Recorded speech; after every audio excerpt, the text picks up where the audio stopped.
It's the time of the season. The Magners effect basically changed people's drinking habits, especially in sort of conurbations, and it rolled out across the country as we rolled out our marketing and distribution across the country. And it was never more evident than in the summer a couple of years ago.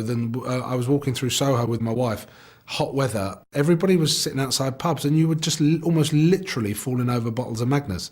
And at that point we really knew the Magners effect had taken hold. The cider market, I guess, was in a relatively, I suppose, stagnant place. Is probably what you had was a kind of a very saturated category dominated by one fairly dominant competitor, Strongbow. The history of Magners and as it's known in Ireland as Bulmers changed the way that they marketed the product. They reduced the alcohol content down to 4.5%. They stopped making the PET large format bottles and really tried to develop a more premium offering to consumers. We knew that a relatively small percentage of the UK population, actually sort of as low as about 18%, would consider drinking cider. It was really seen as the reserve of the session drinker who would have a cider to break the monotony of lager. In England there's obviously been a history of cider making for a long time, so there's an inherent awareness of the category.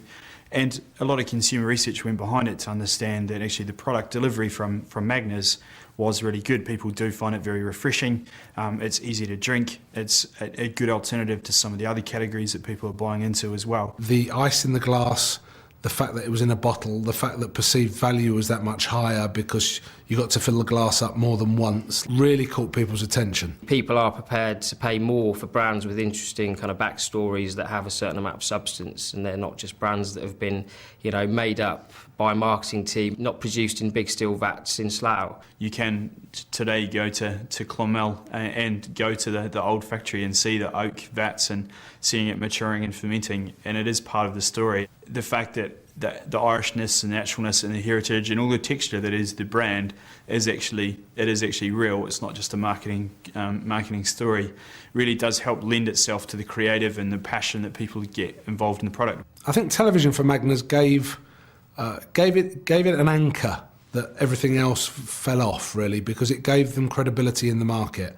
It was the brand that had been seen on television, and it's backed up by outdoor, and you get frequency through outdoor, but we needed television in order to give us that high-profile presence, and just when it gave people a reason that it was okay to order it, because it's the brand that's been on telly. Magners Irish Cider. Time dedicated to you. Not many people were actually going into bars asking for a cider. No one was asking for cider over ice, so we had to almost create a Magners category. It kind of did a very tangible job of introducing this new product, this new bottle, this over ice pouring ritual, which obviously you can't really do in a radio ad, you can't really do in a poster, so that's why TV was essential. TV also worked on another level because it allowed us to really set the tone for the brand as being kind of very laid back, very relaxed, very Irish, and kind of, I guess, very welcoming and receptive for people that wanted to get involved with the Magners brand. I think the more creative an ad is, the more impact it's going to have against the target audience. It's hard to stand out on television. There's a lot of clutter. There's a lot of really well-crafted ads in the UK market, and actually they're as often as good as the programmes that they're in.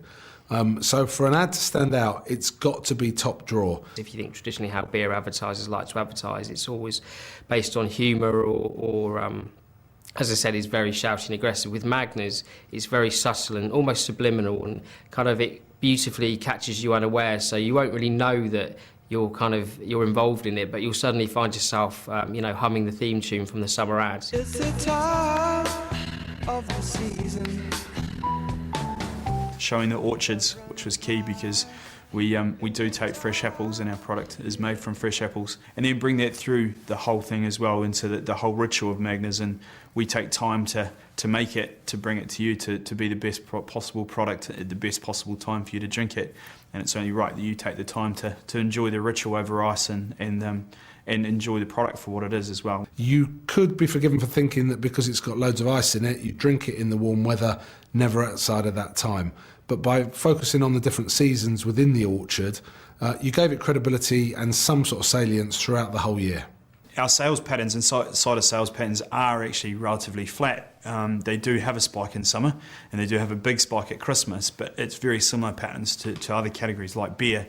But it was a key point to us to give consumers permission to drink it in other seasons. When we originally launched Magners, we tried to coordinate our advertising efforts with our distribution drives. So it's good old-fashioned push and pull really, but the way it works is a landlord is more likely to take an order of the product he's never heard of before from the Magners sales team if he's seen a TV ad and he's got a Magners poster outside his front door. It kind of makes him feel supported. And there'll also be that inevitable consumer pull effect where he may have had 3 punters in the previous week asking for, oh, have you got this Magners cider? Looks quite interesting, can I try it? The role of radio, which we bought in a very specific way. We only bought radio around high propensity drinking occasions. So we bought our radio on Thursday evenings, Friday evenings, and then Saturday and Sunday sort of lunchtimes in order to really encourage a call to action. So if the TV did introduce the new brand, the posters did, it's now available in your town, the radio did, drink it now. Our sponsorships, especially around rugby and comedy, generate from our brand history being an island where both comedy and rugby is important to their culture and their country as well, and bringing that to life here.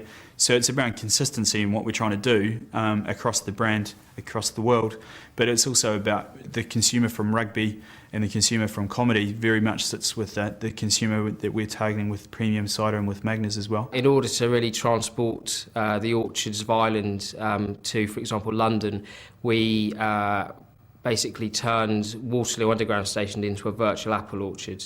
So we essentially took a major thoroughfare in the station and completely wrapped the walls in sort of an apple orchard mural. So actually for consumers it was actually like walking into the Magners orchard. TV received the biggest investment within the campaign. So although other media supported, the majority of the revenue driven by the advertising did come from the TV.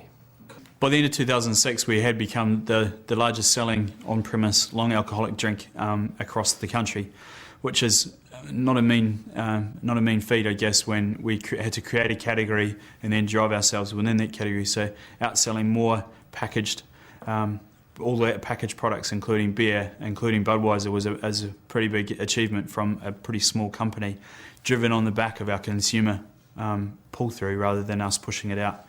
Which is a pretty key success to our brand. Within the econometrics, we were able to split out the effects of the different media, so TV, outdoor and radio, and it was the TV that drove the ROI of £26.93, which was the highest one we saw on the campaign. TV was by far the most dominant media. The CNC share price had quadrupled over quite a short period of time, and it was definitely a factor of the success we'd seen in the market, and the city and shareholders buying into the success as well was a key achievement for us. We've taken a brand from zero awareness and zero distribution and turned it into essentially a national phenomena in under 3 years. And in the process, we've completely rejuvenated a previously stagnant cider category. To meet the massive spike in consumer demand, we had to plant more than 2 million new apple trees to meet that demand, and that process is ongoing to today of rolling out orchards as fast as we can to keep up with the consumers buying into Magners.